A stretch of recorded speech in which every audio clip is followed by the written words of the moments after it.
আজকে আমি তোমাদের সাথে আলোচনা করব ষষ্ঠ শ্রেণীর অনুশীলনী 3.1 এর 64 পৃষ্ঠার 1 নং নিয়ে।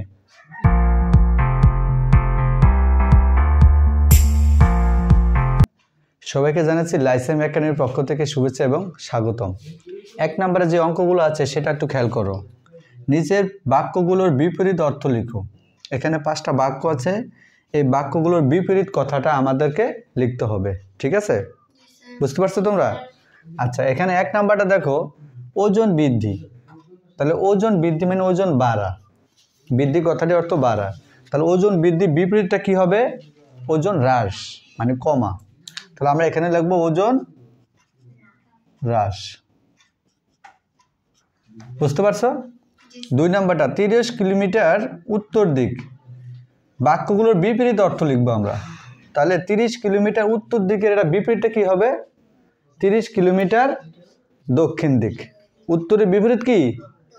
দক্ষিণ দিক। তাহলে আমরা এখানে লিখব 30 কিলোমিটার দক্ষিণ দিক, দক্ষিণ দিক। এবার গ নাম্বারটা দেখো, বাড়ি হতে বাজার 8 কিলোমিটার পূর্বে। তাহলে এটা বিপরীত অর্থটা কি হবে? 8 কিলোমিটার পশ্চিমে। এখানে কথাটা আছে পূর্বে, তাহলে পূর্বে বিপরীত অর্থটা কি হবে? পশ্চিমে। আমরা লিখব বাড়ি হতে